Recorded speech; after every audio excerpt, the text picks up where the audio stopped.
Hello everyone, welcome to VIP research, जहां मिलते हैं आपको एग्जाम रेलेवेंट कंटेंट। और इसी एग्जाम रेलेवेंट कंटेंट को पढ़कर समझकर लोग एसबीआई पीयू तक क्लियर करते हैं। तो आज हमारे साथ यहाँ पे हैं वैष्णवी सिंह, जिन्होंने एसबीआई पीओ क्लियर किया। तो आज हम जानेंगे उनसे उनकी स्ट्रेटजी क्या थी, कैसे उन्होंने प्रिपरेशन किया, कहाँ से स्टार्ट किया और कितना समय लगा, किस तरीके से उन्होंने तैयारी की। ये सभी चीज जानेंगे वैष्णवी सिंह से, जो कि हमारे साथ यहाँ पे अवेलेबल है। Hello, hi Vaishnavi. Hello sir, good evening sir. Good evening. Thank you.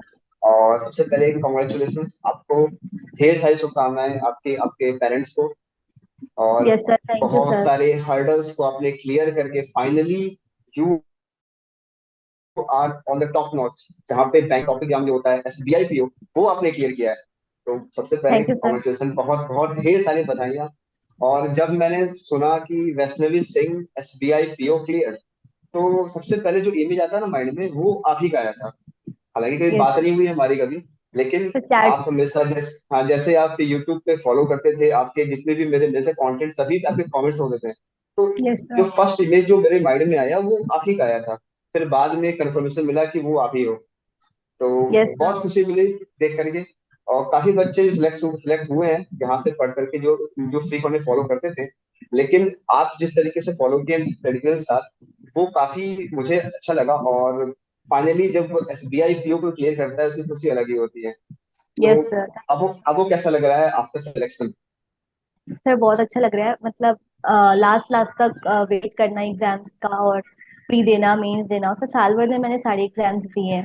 फिर लास्ट में फाइनल सिलेक्शन होना था, बहुत सही लग रहा है, बहुत अच्छा लग रहा है। घर पे भी सब सही है, सब खुश हैं। जब आप एक एस्पिरेंट थे, तैयारी कर रहे थे यस कि हमें ये एग्जाम करना है, बहुत सारे एग्जाम दिए होंगे आपने, और किसी एग्जाम में आपका हुआ होगा, किसी में नहीं हुआ होगा, क्या जर्नी रही आपकी? सर, मैंने इस साल के सारे अटेम्प्ट्स दिए हैं, मतलब आरआरबी क्लर्क से स्टार्ट किया और लास्ट लास्ट तक एसबीआई पीओ तक सारे एग्जाम्स दिए हैं मैंने। तो सर सबके मेंस वगैरह निकल जाते, प्री निकलता था, मेंस भी निकलता था। और सर फिर सबके एग्जाम दिए, बट सर किसी किसी में सिलेक्शन नहीं हो पाया है, जैसे कि पॉइंट नंबर से सिलेक्शन नहीं रहे, नहीं हो पाया था। एसबीआई पीओ तो टारगेट था, सबका टारगेट होता है कि एसबीआई पीओ में जाना है। बट सर बीच में एग्जाम्स देना चाहिए। उससे क्या होता है कि पैटर्न से ही मैं सारे बैंकिंग एग्जाम्स का, तो वो देकर थोड़ा सा कॉन्फिडेंस आता है कि इस एग्जाम में हुआ है। पहले प्री होता है, पहले बच्चों का प्री क्लियर नहीं होता है, फिर पहले प्री क्लियर करना पड़ता है, फिर मेंस के लिए पढ़ाई करनी पड़ती है, मेंस क्लियर करना पड़ता है। तो सर सारे एग्जाम्स देने चाहिए। जैसे कि इस बार एसबीआई पीओ जो एग्जाम हुआ, मतलब इस सीजन का सबसे आखिरी एग्जाम था एसबीआई पीओ मेंस, है ना? और सबसे यस। लास्ट में रिजल्ट भी आया है। उसके पहले जो आपने RRB PO, RRB clerk, IPS PO, IPS clerk, बाकी जितने भी एग्जाम दिए, सेशन कहीं नहीं हुआ आपका फाइनल सिलेक्शन? नो सर, मैंने सर आरआरबी पीओ में 0.07 नंबर से रह गया था, और आईबीपीएस पीओ में 1 नंबर से रह गया था सर फाइनल सिलेक्शन, मतलब इंटरव्यू के बाद वाला जो सिलेक्शन होता है। तो जब आपने स्टार्टिंग से एग्जाम देना शुरू किया, और जितने भी एग्जाम्स आते गए सभी में एट द एंड जाके फेलियर्स मिला, 0.07 ऐसे मार्जिन आपका रह गया। तो और एसबीआई की सबसे लास्ट में था, तो ये जो यस सर। लंबा समय था उसको, उस टफ टाइम को कैसे टैकल किया आपने? Yes sir. एक तो ऐसा होता है कि जो लास्ट वाले एग्जाम्स होते हैं वो इसलिए भी अच्छे जाते हैं क्योंकि आप स्टार्टिंग से प्रिपरेशन कर रहे होते हो। तो लास्ट लास्ट तक एग्जाम देते देते आप काफी समझ में आने लगता है कि पैटर्न क्या है और क्या पढ़ना चाहिए, क्या नहीं पढ़ना चाहिए। जैसे कि आरआरबी क्लर्क से कंपेयर करूं मैं, अगर एसबीआई पी हो, तो आरआरबी क्लर्क के टाइम शायद मेरी इतनी प्रैक्टिस नहीं रही होगी कि एग्जाम निकल पाए, या कहीं ना कहीं कमी हो गई होगी। फिर मैंने लास्ट लास्ट तक सारी कमियां धीरे धीरे दूर करी, एग्जाम से ही सीखा, एग्जाम देते कर ही सीखा। जैसे कि नंबर कहीं कहीं कम हो जा रहे थे तो देखा कि किस किस सेक्शन में कम है, उस हिसाब से धीरे धीरे उसको इम्प्रूवमेंट कर करके फिर लास्ट लास्ट तक मेक श्योर किया कि ऐसी कुछ कमी ना रह जाए कि सेक्शन कट ऑफ मिस हो रहा है किसी सब्जेक्ट का, या कुछ कहीं ना कहीं कमी हो पा रही है किसी सेक्शन में, या कुछ छोड़ के आना पड़ रहा है एग्जाम में। सर धीरे धीरे करके ही मैंने एग्जाम से ही सीखा है, और फिर लास्ट लास्ट तक सही की है चीजें सर, इसलिए शायद लास्ट वाला एग्जाम निकल गया है। ये आपने बहुत अच्छी बात कही। जनरली क्या होता है ना कि जब हम लोग तैयारी कर रहे होते हैं, एग्जाम दे रहे हैं, क्लियर नहीं हो रहा है, नहीं हो रहा है, तो बहुत डीमोटिवेट हो जाते हैं, एनर्जी रहता नहीं है कि आखिरी एग्जाम तक टिके रहना, एक टेस्ट मैच की तरह खेलते रहना, आखिरी में जाके सिलेक्शन लेना। तो ये जो टफ टाइम था, आपने इसे बहुत अच्छे से लिया, एक पॉजिटिव वे में लिया कि आपने कहाँ पे मिस्टेक किया, वहां से आपने सीखा और फिर अपनी जर्नी को आपने आगे बढ़ाया। ये आपका बहुत सही चीज था, क्योंकि बाकी जो व्यूअर्स देख रहे होंगे वो भी, मैं हमेशा कहता हूँ कि आप जब तैयारी करना शुरू करते हैं तो हमेशा टारगेट ये करें कि आपको इस सीजन में एक एग्जाम क्लियर करना है। वो कोई भी एग्जाम हो सकता है। इसके लिए आपको जो पूरा सीजन है उसके वो टिके रहना होता है, मतलब आपका जो मोटिवेशन है, आपका जो पेशेंस है, वो रखना पड़ता है, क्योंकि बहुत सारे एग्जाम्स होते हैं और सिलेक्शन रिजेक्शन इसका बहुत सारा रीजन हो सकता है। कई बार हम परफॉर्मेंस अच्छा करते हैं लेकिन फिर भी इंटरव्यू मार्क्स कम मिल गए, या फिर डिस्क्रिप्टिव में थोड़ा सा नंबर कम कम रह गया। बहुत सारे रीजन होते हैं। तो आपका टारगेट क्या था? एसबीआई पीओ टारगेट था या फिर कोई भी बैंकिंग जॉब लेना था? स्टार्टिंग में जब मैंने बैंकिंग के फील्ड में आना चाह रही थी मैं, तब से मैंने सोचा कि एसबीआई पीओ में ही जाना है। फिर से मुझे आईबीपीएस पीओ के बारे में पता चला कि वो भी एसबीआई पीओ की इक्विवेलेंट ही है। फिर मुझे पता चला कि आरआरबी पीओ भी होता है। पहले मुझे इतना आइडिया नहीं था, पहले मुझे लगा था कि एसबीआई पीओ ही होता है, वही एग्जाम होता है। फिर मुझे पता चला कि आरबीआई असिस्टेंट भी होता है, फिर बाकी सारे इंस्टीट्यूट्स के क्लर्क के एग्जाम भी होते हैं। फिर मुझे धीरे धीरे आप जैसे आप फील्ड में आते हो फिर आपको नॉलेज मिलता है कि ये भी होता है इसमें। और फिर बीच बीच में और भी एग्जाम्स होते हैं, जैसे एलआईसी के भी एग्जाम्स चल रहे होते हैं बीच बीच में, फिर ईएसआईसी के भी एग्जाम्स होते हैं। तो सर सब सब ऐसे लिंक्ड है, सारा सिलेबस में इतना अलग नहीं है। आप दे सकते हो सारे एग्जाम्स।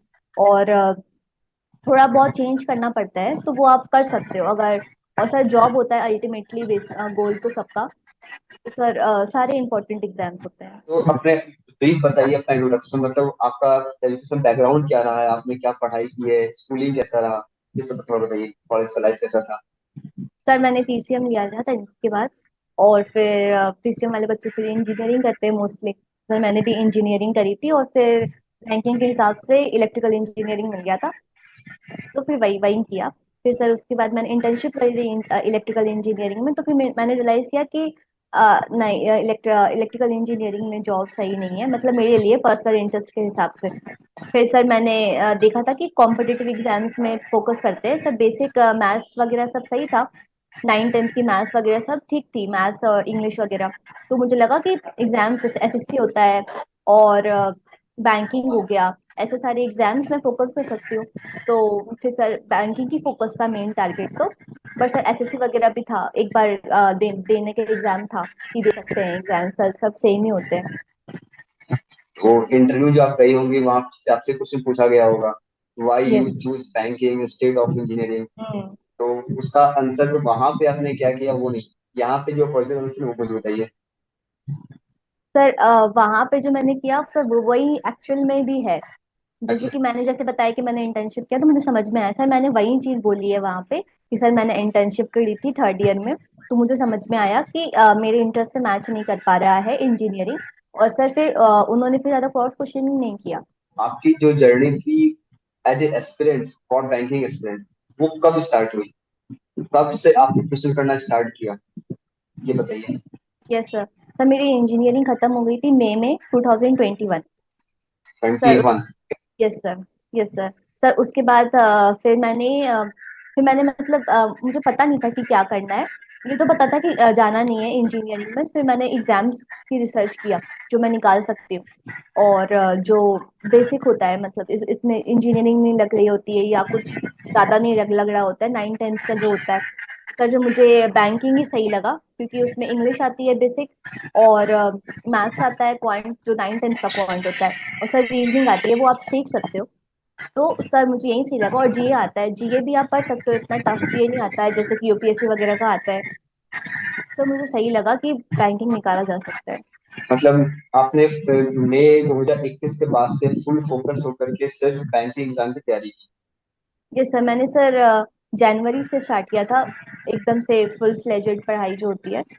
और मई के बाद मैं थोड़ा सोच रही थी, और सर एकदम एकदम से मोमेंटम नहीं आ पाया था कि फिर थोड़ा सा रिसर्च वगैरह करके फिर जनवरी से प्रॉपर स्टार्ट कर दी थी पढ़ाई। इनिशियली जब आपने प्रिपरेशन स्टार्ट किया तो प्रीलिम्स एग्जाम्स की तैयारी और मेंस के एग्जाम्स की तैयारी दोनों आपने साथ साथ स्टार्ट की थी, या फिर बहुत बच्चे करते हैं पहले प्रीलिम्स कर लेंगे 6 महीना क्लियर करेंगे उसके बाद फिर मेंस की तैयारी करेंगे, ऐसा क्या सीन था आपका बताइए? सर मुझे इतना आइडिया नहीं था कि अलग अलग करते हैं प्रीलिम्स और मेंस की तैयारी। पहले तो मैंने कॉन्सेप्ट पे फोकस किया था कि पहले कॉन्सेप्ट क्लियर करेंगे। तो 1-2 महीने मैंने सिर्फ कॉन्सेप्ट क्लियर किया था। मैंने अलग से नहीं करा था कि मेंस अलग हो जाएगा और प्री अलग हो जाएगा। पहले मैंने सिर्फ कॉन्सेप्ट पढ़ा था। फिर मुझे पता चला कि प्री और मेंस अलग अलग पढ़ना पड़ता है, तो सर प्री के लिए मैंने सिर्फ प्री पे फोकस किया था। और फिर कॉन्सेप्ट से तो मेंस हो जाता है क्लियर। तो सर मेन ऐसा अलग से नहीं हो पाया, तो साथ में ही चला था तैयारी। तो मैं हमेशा कहता हूँ कि एग्जाम, बैंकिंग एग्जाम हो चाहे कोई भी एग्जाम हो, मेंस एग्जाम मेन टारगेट होना चाहिए। क्योंकि यस अगर सर। आप मेंस एग्जाम की तैयारी सही से कर रहे हो तो प्रीलिम्स एग्जाम में क्या है, वही सब चीजें आती है। बस वहां पे आपको चाहता है एक स्पीड जो कि प्रैक्टिस से आ जाएगी। तो कभी यस। भी ऐसा नहीं करना चाहिए कि प्रीलिम्स एग्जाम की तैयारी कर रहे हैं आराम से, जब क्लियर होगा तब मेंस तैयारी करें। अगर आप बैंकिंग एस्पिरेंट हो, बैंकिंग की तैयारी कर रहे हो, आप स्टार्टिंग से ही मेंस की तैयारी करो। क्योंकि यस। जब मेंस तैयारी कर रहे होगे already you are covering all those thing जो कि प्रीलिम्स में पूछे जाते हैं, है ना। आपने बहुत सही किया। और सबसे इंपॉर्टेंट क्वेश्चन लोग पूछते हैं कि आपने अपना टाइम मैनेज कैसे किया, क्योंकि बहुत सारे सेक्शंस होते हैं यहाँ पे, 4-5 सेक्शंस होते हैं। आरआरबी की एग्जाम तैयारी कर रहे होंगे तो वहाँ पे कंप्यूटर अवेयरनेस एक्स्ट्रा पढ़ना होता है। तो आपका कुछ फिक्स रूटीन था डेली का, सुबह उठ के ये पढ़ना है, बाद में ये पढ़ना है, या फिर आपका क्या था, कैसे आप अपने टाइम को मैनेज करते थे, ये बताइए। Yes sir. सर एग्जाम जैसा आता रहता है तो उसके हिसाब से आपको पढ़ाई थोड़ी चेंज तो करनी पड़ती है। जैसे कि आरआरबी पीओ है तो उसके मॉक्स लगाने पड़ेंगे 1 महीने पहले से। तो उसके हिसाब से थोड़ी पढ़ाई करनी पड़ेगी। सर बट बेसिक्स तो सेम होते हैं सब एग्जाम्स के। तो बेसिक पे तो फोकस रखना ही पड़ेगा। और जैसे कि आरआरबी स्टार्ट हुआ, आरआरबी क्लर्क स्टार्ट हुआ, आरआरबी पीओ स्टार्ट हुआ। तो 15 दिन 20 दिन पहले सिर्फ उसी उसी के मॉक्स लगाना स्टार्ट किया। और उस हिसाब से पूरा पढ़ाई स्टार्ट किया। पढ़ाई मतलब कंटिन्यू रखा उस हिसाब से ही। और सर जैसे कि सुबह मेरा ऐसा फिक्स नहीं था कि दिन में इतना इतने घंटे सबको देना है। जैसे कि कभी एक दिन मैथ्स को ज्यादा टाइम दे दिया क्वांट को, तो एक दिन रीजनिंग को ज्यादा टाइम दे दिया। और इंग्लिश कांस्टेंट 1-2 घंटे ही रोज रोज। मेंस एग्जाम के लिए सबसे डिफिकल्ट सेक्शन आपके लिए कौन सा था? Yes sir. Sir mains exam में सारे ही डिफिकल्ट थे। मतलब आप जैसे स्टार्ट करते हो तो आपको सब डिफिकल्ट लगता है। जैसे पहले तो मेरी इंग्लिश में नंबर नहीं आ रहे होते हैं। आरसी वगैरह समझ में नहीं आता है। तो उसको समझने में थोड़ा टाइम लगता है। बट 1-2 महीने में आपको समझ में आ जाएगा कि कैसे सॉल्व करना है और कैसे मार्क्स लाने हैं। और सर फिर जैसे कि रीजनिंग है तो उसमें सर पजल्स वगैरह टफ होते हैं, मेंस के नहीं बन पाते हैं। थोड़ी प्रैक्टिस लगती है उसमें। बट आपको चूज करना पड़ता है कि मेंस के पेपर में आपका क्या स्ट्रॉन्ग पॉइंट है। उस हिसाब से आपको सॉल्व करना पड़ता है। तो फिर आजकल क्वांट भी बहुत टफ आ रहा है मेंस में। तो सर उससे भी फोकस करना पड़ता है। सर तीनों ही टफ है, मतलब तीनों के कुछ कुछ सेक्शंस टफ है। जैसे रीजनिंग में पजल्स हो गया, क्वांट में तो पूरा पेपर ही आजकल टफ आता है। बट उसमें से आपको चूज करने पड़ते हैं 1-2 नंबर के क्वेश्चन जो सॉल्व कर पाए। जैसे कि क्वाड्रेटिक का आ जाता है, कभी कभी नंबर सीरीज का क्वेश्चन आ जाता है, तो वो चूज करने पड़ते हैं पेपर के टाइम पे। और सर रीजनिंग इंग्लिश में भी आपको आरसी चूज करनी पड़ती है जो आप सॉल्व कर पाओ, जिसके एक्यूरेसी से सॉल्व कर पाओ। जब भी मैं एग्जाम से पहले बताता ना कि हाउ टू अटेम्प्ट पेपर, तो मैं यस हमेशा सर। वही बताता कि मेंस एग्जाम में आपको क्वेश्चन को सेट कैसे करना होता है। और खासकर क्वांट में अगर तैयारी कर रहे हो, क्वांट करना है, तो वहाँ पे छोटे क्वेश्चन होते हैं, क्वार्टी के क्वेश्चन, नंबर सिस्टम, जो मैक्सिमम बच्चे छोड़ के आते हैं। वो यस कहते हैं सर। ये सब कहाँ से आ गया, ये बैंकिंग में आता ही नहीं है। और ये सब हम्म। क्वेश्चन काफी डुएबल होते हैं क्योंकि इसमें थोड़ा सा कॉन्सेप्ट क्लियर करना होता है और क्वेश्चन आंसर बन जाते हैं। Yes sir. जैसे कि आपने बताया कि आपने इसके फोकस किया था। और जो मैंने प्रैक्टिस करवाए थे क्वांट के लिए, तो उसमें मैंने इन सब चीजों ज्यादा फोकस किया। मुझे पता था इससे कुछ ज्यादा आने वाले हैं और बच्चे इन सब चीजों को छोड़ के आते हैं। इसीलिए यस सर। आपने देखा होगा मैंने कैट लेवल तक के क्वेश्चन उठा के मैंने करवाया था। वो जो यस आते सर। हैं यस। क्वाड्रेटिक क्वेश्चन के सम ऑफ रूट्स, ये सब। तो इनिशियली जैसे आपने बताया कि आपने खुद रिसर्च किया, पता किया कि क्या पढ़ना है नहीं पढ़ना है, तो किस बैंक किस एग्जाम की तैयारी करनी है। तो ऑब्वियसली आपके जो सोर्सेज रहे होंगे वो भी आपको पहले से क्लियर रहा नहीं होगा, वो भी आपने यस रिसर्च सर। किया होगा। या फिर कोई ऐसा फ्रेंड था सजेस्ट किया हो कि आप ये चीज कर लो, इस सर से मैथ पढ़ लो, इन सर से रीजनिंग पढ़ लो, ऐसा कुछ था? या फिर आपने खुद सब पता किया कुछ कुछ यूट्यूब पे? सर सब मैंने यूट्यूब से ही पता किया है। मेरा उस टाइम पे कोई फ्रेंड नहीं था जो बैंकिंग की पढ़ाई कर रहा होता है। तो मुझे पता नहीं था कि कैसे पढ़ाई स्टार्ट करनी है, मैंने सब यूट्यूब से फॉलो किया था। और सर स्टार्टिंग में मैंने कोई कोर्स नहीं लिया था, मैंने सिर्फ यूट्यूब के लेक्चर से स्टार्टिंग किया था। तो सर जो एस्पिरेंट सजेस्ट करते हैं पहले तो वहीं से मैंने फॉलो करना स्टार्ट किया था। तो फिर खुद से समझ में आया कि कौन से सोर्सेज सही रहते हैं, उस हिसाब से कंटिन्यू किया। और डिटेल्स में बताओ आपकी आपने हर एक सेक्शन में किसके सोर्स को फॉलो किया। स्टार्ट करते हैं पहले रीजनिंग से। सर रीजनिंग में मैंने पहले यूट्यूब से फॉलो किया पुनीत सर को। और उनका बेसिक प्री के लिए या तो बेसिक कॉन्सेप्ट के जो लेक्चर्स हैं उनके वो फॉलो करना स्टार्ट किए। तो सर उससे पजल्स में जो भी स्पीड लाने के लिए जो भी टेक्निक उन्होंने बताया है, वो सब सब कुछ उन्होंने बता रखा है। यूट्यूब के सेक्शन में ही मिल जाएगा सब कुछ, उनका प्लेलिस्ट है प्रॉपर। तो सर मैंने उनसे कंप्लीट किया पहले। फिर सर मैंने फिर बाद में प्लस लिया था, तो सर प्लस में उनकी मेंस की क्लासेस भी फॉलो करी थी। और रीजनिंग में सबसे डिफिकल्ट क्या था आपके लिए, पजल्स या कुछ और? सब पजल्स में पहले तो स्पीड लाने में डिफिकल्टी हुई थी, क्योंकि सब प्री में जल्दी जल्दी करने पड़ते हैं, 5-6 पजल्स आते हैं। आपको 10-15 मिनट में 5-6 पजल्स हो जाने चाहिए। तो सर मेरी स्पीड नहीं आ रही थी पहले तो टाइम लग जाता, 5-6 मिनट में एक पजल हो पाता था, 10 मिनट भी लग जाते थे कभी कभी। तो सर पहले तो स्पीड लाने में ही मुझे 1-2-3 महीने लग गए, प्रॉपर स्पीड लाने में ही। पहले तो सॉल्व करने में ही टाइम लग जाता था, 1-2 महीने मैंने कॉन्सेप्ट सीखा है, फिर 2-3 महीने में स्पीड प्रॉपरली। और सर स्पीड तो लास्ट लास्ट तक प्री प्री निकालते टाइम तक मेंटेन करना पड़ा। यस और सर। मेंस एग्जाम में जो पजल्स आते हैं, लंबे लंबे पजल्स, नए नए डिजाइन के पजल्स, बिल्कुल नए कॉन्सेप्ट वाले पजल, वो आपने कैसे सीखा? उससे क्या टेक्निक है एग्जाम में? सर पहले तो अगर आप प्री के पजल्स के जो टेक्निक है वो क्लियर कर लोगे माइंड में, तो सर वो मेंस में भी यूज आएगा, क्योंकि वही कॉन्सेप्ट रहता है, बस नंबर ऑफ पीपल इंक्रीज हो जाते हैं, या रोज इंक्रीज हो जाता है, या कुछ वेरिएबल्स। ऐसा घुसा देंगे। ये सर वेरिएबल्स 2-3 और आ जाएंगे, बट सर कॉन्सेप्ट वही रहेगा। सर वो भी प्रैक्टिस से होता है, उसके भी आपको क्वेश्चंस लगाने पड़ेंगे। हो सकता है कि पेपर में सॉल्व ना हो, बट प्रैक्टिस तो करना पड़ेगा उसकी पेपर में। फिर छोटे मोटे पजल्स भी आते हैं, कभी कभी 2-3 नंबर के पजल्स आते हैं, वो वो कर सकते हैं, उसमें उससे नंबर बढ़ा सकते हैं। बट सर प्रैक्टिस तो करनी पड़ती है, बड़े बड़े पजल्स की भी प्रैक्टिस करनी पड़ती है। जैसे आपने जब एसबीआई पीओ का एग्जाम दिया, तो वहां पे पजल्स भी आए होंगे, और यस मिसलेस सर। क्वेश्चन जो होते हैं वो भी रहे होंगे। तो पहले आपने क्या किया था? मिसलेस क्वेश्चन पहले अटेम्प्ट किया या फिर पहले पजल्स किया? कैसे किया था अटेम्प्ट? सर पहले तो मैंने 1-2 नंबर के जो क्वेश्चंस थे वो टारगेट करे कि वो सबसे पहले कंप्लीट करना है। सर क्रिटिकल रीजनिंग भी बहुत इंपॉर्टेंट है, उससे बहुत नंबर इंक्रीज होता है। बच्चों को लगता है कि क्रिटिकल रीजनिंग में 50-50% चांसेस होते हैं। सर होते हैं, बट अगर आपने कब पढ़ लिया है एक बार कि क्या क्या होता है, कुछ कुछ चीजें अवॉइड करनी होती हैं, और आपको थोड़ा सा सोच कर लगाना पड़ता है आंसर। और बेसिक इंग्लिश होती है, इतनी कुछ वो नहीं होती। कुछ क्वेश्चन छोड़ सकते हो, जैसे कि 5-6 क्वेश्चन आ रहे हैं क्रिटिकल रीजनिंग के, तो 2-3 थोड़े टफ होते हैं, तो वो छोड़ सकते हो। बट बाकी सबसे नंबर आ जाते हैं। सर मैंने क्रिटिकल रीजनिंग सबसे पहले किया था, क्योंकि सर वो जल्दी हो जाते हैं। और फिर मैंने 1-2 नंबर के जो पजल्स होते हैं, 1-2 लाइन वाले, या अल्फा न्यूमेरिकल्स आए थे एसबीआई में, 1-2 अल्फा न्यूमेरिकल्स के क्वेश्चन थे, 1-2 नंबर के थे, तो वो सब तक किया। तब वहीं तक किया, फिर लास्ट में लगा कि पजल एक देख लेते हैं। वैसे पजल के लिए टाइम नहीं बचता है, बट इससे आप 10-15 नंबर के अराउंड 10-15 क्वेश्चन कर सकते हो, तो वही और किया मैंने। 10-15 क्वेश्चन अगर हो गए तो आपके आराम से 22-25 मार्क्स के आराम से हो जाते हैं। यस और सर। क्रिटिकल रीजनिंग क्या तैयार किया आपने? आपने कहीं से पढ़ा था? कोई बुक से यस पढ़ा, सर। कोई किसी से पढ़ा, कैसे पढ़ा था? Yes sir. सर मैंने यूट्यूब पे लेक्चर फॉलो किया था, उसी से पूरा कंप्लीट किया था यूट्यूब पे। सर मेरिट शाइन में उन्होंने पढ़ाया है क्रिटिकल रीजनिंग, सर ने उनका एक प्लेलिस्ट है सर, वो फॉलो किया था मैंने। वो उन्होंने बहुत अच्छे से पढ़ाया है। ओके। और जब हम लोग जाते हैं एग्जाम में, मेंस एग्जाम में, ट्रेनिंग सेक्शन 1 घंटे का पूरा पूरा होता है। आईपीएस पीओ यस में, सर। एसबीआई पीओ में, वो 1 घंटा मतलब स्टार्ट होता है, हम लोग शुरू करते हैं क्रिटिकल सॉल्व करना या फिर दूसरे को सॉल्व करना। लास्ट में ऐसा होता है ना कि हमारे पास समय कम बचा हुआ, अब पजल्स बहुत सारे बचे हुए हैं, 2-3 लंबे लंबे पजल्स बचे हुए हैं। तो उस समय पैनिक बहुत ज्यादा हो जाता है कि उसने क्या करे, इसको करे, या फिर उस चक्कर में क्या होता है ना कई बार कि हम लोग को टाइम वेस्ट कर देते हैं, कुछ कर नहीं पाते हैं। Yes sir. तो वो लास्ट मोमेंट जो आपका रहा होगा सेक्शन में, रीजनिंग में, वो आपने कैसे टैकल किया था?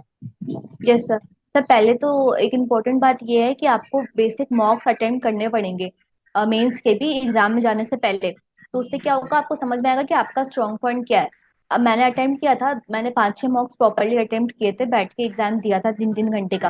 तो सर उससे मुझे पता चल गया था कि क्या अटेम्प्ट करना है पेपर में और किससे नंबर आने हैं। पजल्स में नंबर आ सकते हैं, अच्छे नंबर आ सकते हैं, बट सर पजल्स एग्जाम के टाइम पे अटेम्प्ट स्टार्टिंग में करना बहुत नुकसान हो सकता है उससे, क्योंकि सर पूरा टाइम चले जाता है पजल में। और फिर एक बार बन गया, और एक तो श्योरिटी नहीं होती कि सही बना है कि नहीं, और सर पूरे आधे घंटे के बाद फिर पैनिक मोड स्टार्ट हो जाता है बाकी सारे पेपर्स। और फिर सर पैनिक में फिर क्वेश्चंस गलत होने के चांसेस बढ़ते हैं। तो सर पहले कम नंबर के क्वेश्चन अटेम्प्ट करना चाहिए, उस एक तो एक्यूरेसी इंप्रूव होती है, और सर उससे अटेम्प्ट्स बढ़ेंगे तो आपको कॉन्फिडेंस आएगा। फिर बाद में आप एक पजल उठा सकते हो जो आपको लगे कि आप बना सकते हो, तो बाद के 15-10 मिनट में एक पजल अटेम्प्ट कर लो। बट सर बाकी छोटे छोटे क्वेश्चन आपको पहले करने चाहिए अटेम्प्ट। ओके, तो ये आपका डिस्कशन था। अब बात करते हैं general awareness, banking awareness, financial awareness. बताइए यस सर। कैसे पढ़ा आपने, कहाँ से पढ़ा? Yes sir. सर पहले तो मुझे बहुत सोर्सेस फॉलो करने में दिक्कत हो रही थी सर। अफेयर क्लाउड्स पहले तो सबने अफेयर क्लाउड सजेस्ट किया था, तो मैंने भी अफेयर क्लाउड फॉलो किया। सर पहले तो डिटेल नोट पढ़ना स्टार्ट किया, उसका जो आता है मंथली। तो वो कंप्लीट नहीं हो पाया, तो 300 पेजेस का होता है, 300 से भी ज्यादा हो जाता है। जो कभी तो सर कभी नहीं होता यस। है। Yes sir. सर वो रिवीजन नहीं कर पाते फिर आप लास्ट मोमेंट में। तो फिर मैंने उसको फॉलो करना बंद कर दिया था। 2-3 महीने देख लिया था मैंने कि उससे इंप्रूवमेंट नहीं हो पा रहा है, और अटेम्प्ट नहीं हो पाएंगे एग्जाम में जब रिवीजन ही नहीं करोगे आप। तो सर मैंने 100 क्वेश्चन एंड आंसर वाला फॉलो करना स्टार्ट कर दिया था। और मैं 3 महीने का करके जाती थी मिनिमम। और कभी कभी 4 हो जाता था, बट 3 तो रहता ही था हमेशा कि 3 महीने का करके जाना ही है एग्जाम से पहले। और ये जो बैंकिंग अवेयरनेस के क्वेश्चन जो आते हैं आजकल, तो जितने भी एग्जाम्स हम्म। हो रहे हैं सभी बैंकिंग अवेयरनेस के कवर क्वेश्चन आते हैं। गवर्नमेंट स्कीम्स, और फिर जो भी जो आते question A B C D, जिसमें क्वेश्चन यस दिए सर। गए होते हैं, सेगमेंट बेस्ड क्वेश्चन, वो सब आपने तैयार कैसे किया, एग्जाम में टैकल कैसे किया? क्योंकि जब हम लोग सर पढ़ रहे होते हैं तो कॉम्प्रिहेंसिव यस। पढ़ते हैं या फिर एमसीक्यू पढ़ते हैं, और एग्जाम में जब क्वेश्चन आते हैं हमारे पास, which of the following is true या फिर which of the yes sir. Following is not, वहां पे 4 ऑप्शन है आपके पास, यानी कि जब तक आपको उस स्कीम के बारे में या फिर जो भी चीज दिया गया है उसके बारे में आपको पूरा इन्फॉर्मेशन नहीं होगा, आप आंसर मार्क नहीं कर सकते। आपको एक यस। चीज पता है इसके बारे में, तो आप सब आपको लगेगा ऑप्शन ए सही है, लेकिन बी सी डी के बारे में आपको पता ही नहीं है, तो वो चीज आपने कैसे किया था? Yes sir. सर जो आते हैं गवर्नमेंट स्कीम्स वगैरह, या तो बैंकिंग का कोई न्यूज आ रहा है पेपर में, तो सर वो करंट न्यूज से ही रिलेटेड आता है। मतलब वो कहीं ना कहीं आपको मिल जाएगा, जो आप पीडीएफ फॉलो कर रहे होगे या सोर्स फॉलो कर रहे होगे उससे। तो सर उसको दिमाग में रखना है, और उसका थोड़ा सा रिसर्च कर लेना है। क्या पता कि उस पीडीएफ में इतना इन्फॉर्मेशन नहीं हो, बट आपको गूगल में मिल जाएगा कि वो स्कीम कब स्टार्ट हुआ है, कौन से मिनिस्ट्री का है। और सर उससे रिलेटेड जो करंट से रिसेंट न्यूज है वो सब आप देख लो। फिर उसी से रहता है, बट आपको खुद से भी थोड़ी सी मेहनत करनी पड़ती है। जैसे भी कोई न्यूज है, बट वो नहीं अच्छे से डिटेल में मेंशन नहीं है, तो आप उसको गूगल कर सकते हो। फिर खुद से समझ में आने लगता है कि ये आ सकता है एग्जाम में, ये इंपॉर्टेंट है। अब मतलब बैंक। आप ये काम करती थी, आपने न्यूज पढ़ा, आपको लगा कि इसमें कम दिया गया है, तो फिर आप गूगल करती थी बैठ के? Yes sir. सर कुछ कुछ जो इम्पोर्टेंट मुझे लगता था कि आ सकता है, जैसे ये कोई गवर्नमेंट स्कीम हो गया और वो बैंकिंग से रिलेटेड है, तो सर ये आ सकता है एग्जाम में, तो मैं थोड़ा उसका डिटेल पढ़ लेती थी। सिंपली मैं गूगल पे टाइप करती थी उसका नाम, और थोड़ा बहुत जो इन्फॉर्मेशन स्टार्टिंग में आ गया वो कर लेती थी, और लिख लेती थी उसको अपने उसी पीडीएफ में। तो बाद में काम आ जाता था। इतना इतना नहीं करना पड़ता सर, 10-15 मिनट और लगते हैं एक पीडीएफ में, बस कुछ कुछ पॉइंट्स और ऐड करने के लिए। उससे हेल्प हो जाती है एग्जाम में और अच्छे से अच्छा, मार्क्स आपने लाने में। जनरल अवेयरनेस के क्या नोट्स बनाए थे खुद से? उससे लिख नो लिख के सर। नोट्स बनाते हैं? नो मतलब सर। पीडीएफ पढ़ा और कुछ कुछ वगैरह प्रोडक्ट किया आपने? सर मैं पीडीएफ ही प्रिंट करवा लेती थी, और उसी में अगर कुछ लगता था तो उसी में पेंसिल से पेन से ऐड कर लिया नोट्स। सब खुद से नोट्स में नहीं हो पाता, सब बहुत सारा मटेरियल होता है। तो पीडीएफ में ही पढ़ती थी, मैं मार्क कर लेती थी, हाइलाइटर यूज कर लो, पेन यूज कर लो। जैसे कि मैं जब पढ़ता था, मैं भी अभी तैयारी भी किया था मैंने, तो जनरल अवेयरनेस मेरा फोकस होता था नहीं, लेकिन फिर भी जो चीजें मुझे पता है कि एग्जाम में आने वाली है, उन चीजों का मैं अलग से प्रिपेयर कर लेता था notes, not hand yes. Written, copy paste करके मैं इकट्ठा कर लेता, क्योंकि मुझे क्या था ना कि अगर मुझे पढ़ना है गवर्नमेंट स्कीम, तो मुझे चाहिए एक जगह सारे के सारे government scheme.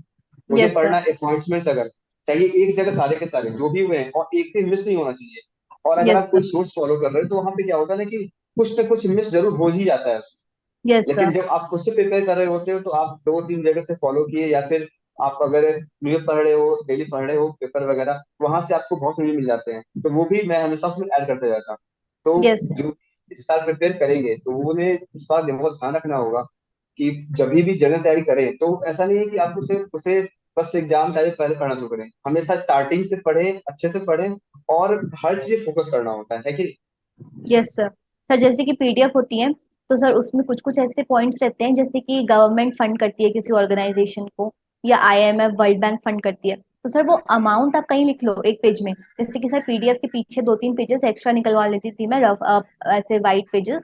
And then sir मैं उसमें जैसे कि कुछ कुछ डेटा रहता था, तो वो लिख लेती थी कि लास्ट पॉइंट में रिवीजन। सर डेटा याद करने में दिक्कत आती है, सर उसको अलग से लिख लो। फिर लास्ट में एग्जाम से पहले फिर वही सब पढ़ के जाओ सर। एग्जाम्स में डेटा वगैरह के क्वेश्चंस काफी आते हैं, जैसे डेट्स हो गया, इंपॉर्टेंट डेट्स, तो वो सब आप अलग से लिख लो। जो न्यूमेरिकल बेस्ड सारे क्वेश्चंस है वो अलग से लिख लो। 2-3 पन्ने में कवर हो जाएगा मंथली वाइज। वैसे अलग अलग से नोट्स बना लेना। ओके, तो आपने कितने मंथ में प्रिपेयर किया था एसबीआई पीओ के लिए? 4 मंथ, 6 मंथ, कितने महीने के मतलब प्रिपेयर किया था करंट अफेयर्स का? सर मैंने तो सर आरआरबी पीओ से पढ़ाई स्टार्ट, आरआरबी स्टार्टिंग से पढ़ाई स्टार्ट कर दी थी। तो सर थोड़ा बहुत था, टच में तो था ही हमेशा से जीए। तो सर एसबीआई के पहले, जस्ट पहले एसबीआई क्लर्क भी था, उससे पहले आईबीपीएस पीओ भी था। तो सर वो कंटिन्यूशन में तो था ही, बट सर फोकस मैंने 3 से 4 महीने का ही किया था। अच्छे स्कोर तो आए भी है नहीं, और एसबीआई में इसको यस। बताया जाता है भी नहीं सिस्टम कि आपके कितने स्कोर आ यस। रहे हैं। तो ऑब्वियसली स्कोर अच्छा होगा ही, तभी आपका सिलेक्शन हो पाया फाइनली। अब नेक्स्ट बात करते हैं लोग क्वांट सेक्शन की। क्वांट के यस। बारे में बताइए, तैयारी कैसे किया, कहाँ कहाँ से फॉलो किया, कैसे प्रैक्टिस की, बताइए। Yes sir. सर पॉइंट में तो पहले कौन से एजुकेटर को फॉलो करना है उसमें दिक्कत आ रही थी। बट सर फिर लास्ट में हर्षद सर मिले थे सर, उनसे ही मैंने बेसिक वगैरह सब किया था। और फिर सर लास्ट में मेंस के टाइम पे सर आपको फॉलो करना स्टार्ट किया था। मेंस के टाइम पे ही मिले थे आप, आईबीपीएस पीओ मेंस के 2-3 महीने पहले से ही आपको फॉलो करना स्टार्ट किया था। तो आपकी प्लेलिस्ट वगैरह कंप्लीट करी थी, और सर हर्षद सर की जीरो टू इन्फिनिटी वगैरह कंप्लीट किया था। तो सर इन्हीं दोनों सोर्सेस फॉलो करे थे, और फिर सर टेस्ट सीरीज। और मतलब आपने मुझे खोजा कैसे, क्योंकि मेरा चैनल जो है वो कई लोगों को मिल नहीं पाता है, यस। क्योंकि यहाँ पे कंटेंट काफी हाई लेवल के होते हैं, जो भी देखते हैं जो सच में रियल स्टूडेंट होते हैं वो देख के बताते हैं, लेकिन लोगों को मिल नहीं पाता। आपने खोजा कैसे? सर मुझे आप हर्षद सर के चैनल पे ही मिले थे सर। मैं एक बार अटेंड करी थी क्लास, तो सर आपने भी कमेंट किया था। तो सर उसमें लिखा हुआ था आपका चैनल का नाम वगैरह। तो सर मैं खुद ही गई थी चैनल में, और फिर मैंने देखा था कि कंटेंट्स वगैरह, उसके बाद फिर मैंने फॉलो करना स्टार्ट किया था। तो आपके पॉइंट में कुछ हेल्प हुआ है कि मतलब बस ऐसे ही आए, क्लास किए, चले गए, या फिर लगा कि नहीं इससे एग्जाम में क्वेश्चंस आ रहे हैं? जैसे मैं हमेशा बोलता हूँ कि एग्जाम रेलेवेंट कंटेंट होता है, क्या ये सच में था या नहीं था? एकदम यस जेन्युइन सर था। बताइएगा, बिल्कुल एकदम बताइएगा हम्म। जेन्युइन। ऐसा कुछ नहीं है कि हम्म। आप नहीं था बोलते नहीं था, कोई दिक्कत नहीं है। हम्म। सर था ही सर। आईबीपीएस पीओ में आपने जो 11 क्लासेस लिए थी जस्ट एग्जाम से 1-2 हफ्तों में पूरी कंप्लीट करवाई थी सर, वो बहुत इंपॉर्टेंट था सर। उसमें आपने क्वाड्रेटिक इक्वेशन में, नंबर सीरीज में, और सर जो बेसिक जो 2-3 नंबर के क्वेश्चंस आते हैं, वर्ड प्रॉब्लम्स हो गया या डीआई हो गया सर, ये सब जो छोटे छोटे डीआईज होते हैं, और सर जो बना सकते हो आप एग्जाम में, जो एग्जाम में आपको बनाना चाहिए सर। एग्जाम में बहुत सारे बड़े बड़े क्वेश्चंस भी आते हैं, बट वो आपको फोकस नहीं करना चाहिए, आपको छोटे क्वेश्चन पे ज्यादा फोकस करना चाहिए, वो बन सकते हैं। तो सर वो सब आपने करवाए थे, तो वो सब बहुत इंपॉर्टेंट था एग्जाम के लिए, वो सब हेल्प हुआ। तो मैंने एग्जाम में सिर्फ यही सब अटेम्प्ट किया है, उसके अलावा कुछ अटेम्प्ट नहीं किया है। बहुत अच्छा, क्योंकि एग्जाम अगर क्लियर करना है, मैं हमेशा बोलता हूँ, अगर आपको एग्जाम क्लियर करना है तो आप एवरेज क्वेश्चन अटेम्प्ट करो, जो डुएबल क्वेश्चन है वो हर से अटेम्प्ट करो। अगर 20-20 मार्क्स के भी अगर आप अटेम्प्ट करते हो, 25 जा 100 मार्क्स हो गए। यस। उसके बाद अगर आपका क्वेश्चन स्ट्रॉन्ग है, वहां पे 5-6 नंबर और ले आओगे, आपके स्कोर 100 से ऊपर आ गए, इंटरव्यू में ऐसे ही क्लियर हो जाएगा, फिर सक्सेस मिलना ही है। तो यस सर। और क्वांट में आपके लिए सबसे डिफिकल्ट क्या था, क्योंकि आप मेरे बैकग्राउंड से आ रहे हो, मैथ्स वगैरह बेसिक आपका बहुत अच्छा पहले से रहा ही होगा। तो मेंस एग्जाम में आपको सबसे डिफिकल्ट क्या लग रहा था कि ये चीज अगर मुझसे हो जाएगा तो फिर एग्जाम मैं क्लियर कर लूंगी, ऐसा क्या था? सर मेंस में क्वेश्चंस इतने लेंथी होते हैं कि आपको हिम्मत ही नहीं हो पाता है कि ये सॉल्व होएगा कि नहीं होएगा, और लास्ट लास्ट तक पढ़ने में। और सर क्वेश्चंस मेंस का एक तो समझने में डीआई में प्रॉब्लम होती है, या फिर उनके जो क्वेश्चंस रहते हैं वो भी थोड़े से टफ होते हैं कि उस क्वेश्चन में क्या पूछा है।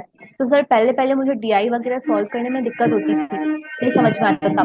कभी कभी ऐसा लगता था कि हो जाएगा सॉल्व, बट सर वो नहीं हो पाता था लास्ट लास्ट तक, और आंसर्स गलत होते थे पहले तो मेरे।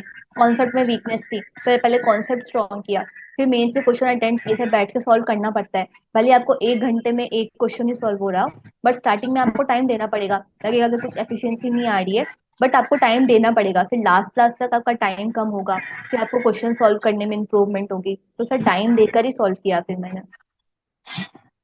बट बहुत सही, अ, काफी अच्छा आपने बताया क्वांट के बारे में। और जो भी एसपीएल तैयारी कर रहे हैं वो भी जो जरूर से फॉलो करे। आपका जो तरीका सोचने का था किसी भी क्वेश्चन को लेकर के, वो काफी सही था। ये अप्रोच होना बहुत जरूरी है जब आप एग्जाम की तैयारी करो, मतलब आप लर्निंग फेज में हो, और जब एग्जाम में हो तो फिर वहां पे आपकी स्ट्रेटजी अलग होनी चाहिए। यस। तो अब बात करते हैं नेक्स्ट सेक्शन इंग्लिश की, जो कि किसी भी बैंकिंग एग्जाम में, खासकर पीओ के एग्जाम में बहुत इंपॉर्टेंट प्ले करता है। प्रीलिम्स, मेंस, उसके बाद डिस्क्रिप्टिव राइटिंग भी होती है। तो आपने कैसे तैयारी की, कहाँ शुरुआत की, किन टीचर को फॉलो किया, सब बताइए। Yes sir. सर इंग्लिश में मैंने निमिषा मैम को ही फॉलो किया था स्टार्टिंग में 6 महीने मैंने प्रॉपरली निमिषा मैम को फॉलो किया था। तो सर उनकी पहले प्री की क्लासेस देखी। सर प्री में एक्यूरेसी नहीं आ रही थी, पहले तो बहुत सारे क्वेश्चन गलत होते थे, आधे क्वेश्चन गलत हो जाते थे। तो सर पहले मैंने एक्यूरेसी पे फोकस किया, अटेम्प्ट क्वेश्चन कम करे। फिर उनकी क्लासेस फॉलो करी, बेसिक जो उनकी यूट्यूब पे क्लासेस होती थी, वो रोज लेती है यूट्यूब पे क्लासेस, तो वो फॉलो करी। फिर उसके बाद फिर मैंने मॉक देना स्टार्ट किया, सेक्शनल मॉक अटेम्प्ट करे, एक्यूरेसी इंप्रूव हो ताकि।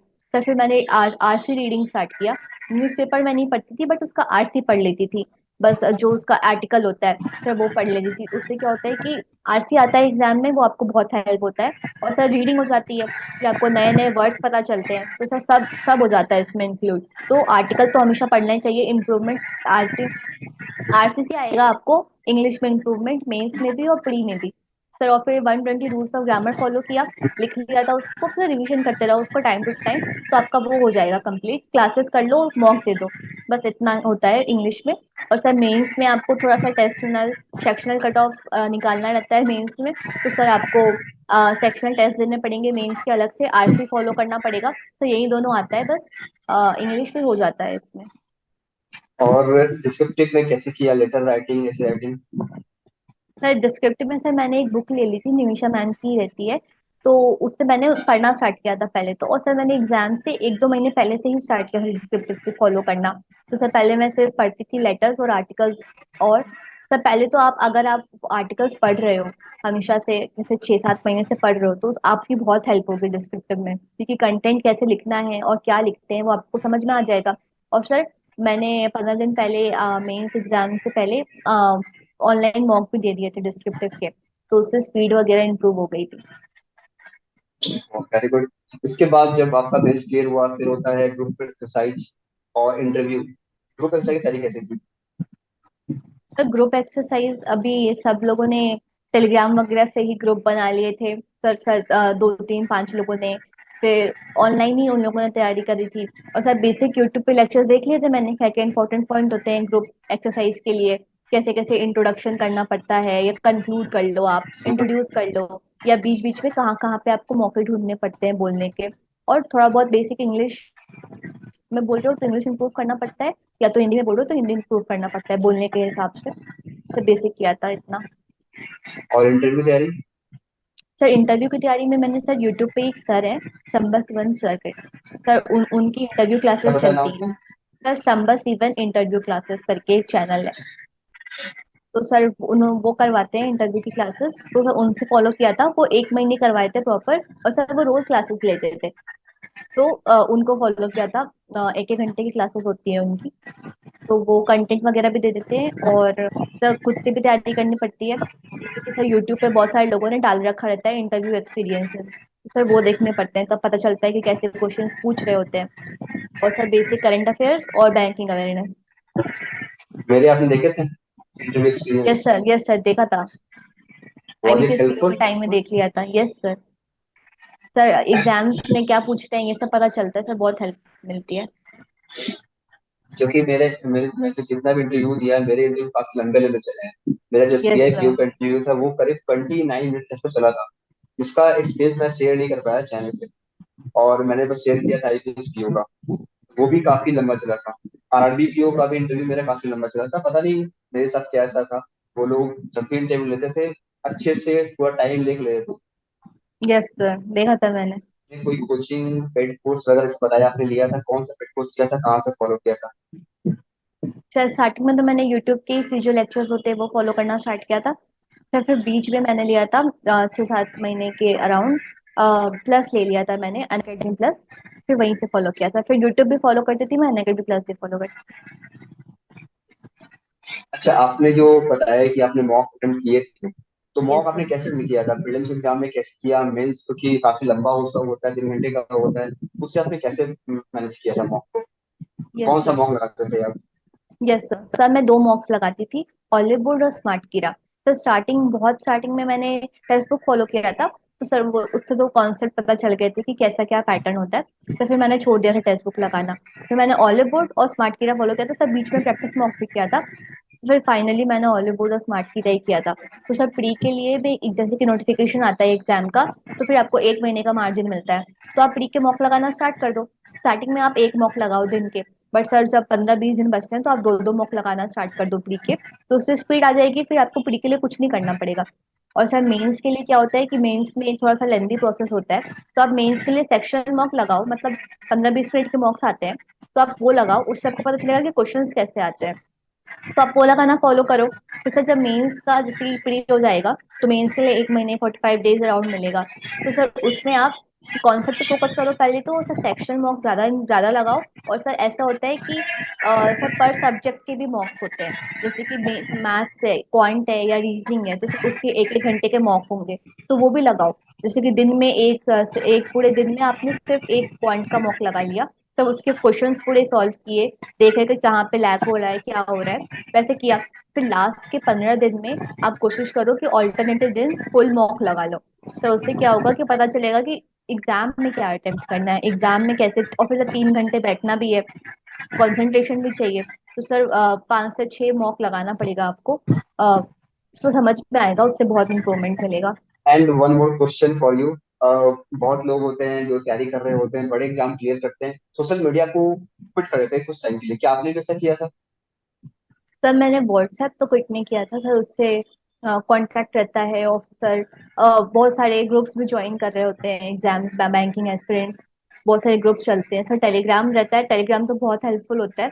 और सर बट मैंने इंस्टाग्राम वगैरह सब डीएक्टिवेट कर दिया था एग्जाम, जब प्रॉपर एग्जाम्स का टाइम चल रहा था तब वो डीएक्टिवेट कर दिया था। तो अब तो मतलब ओपन कर लिया होगा वहाँ पे। Yes. Yes sir, sir exam दे के आती थी तो मैं कर लेती थी 1-2 दिन के लिए, फिर हटा देती थी, ताकि डिस्ट्रैक्शन ना हो, फिर टाइम वेस्ट होता है। And last question, how this channel VIP research help you through out the journey? Yes sir. Sir sir इस चैनल से मुझे मेंस में बहुत ज़्यादा हेल्प हुई है।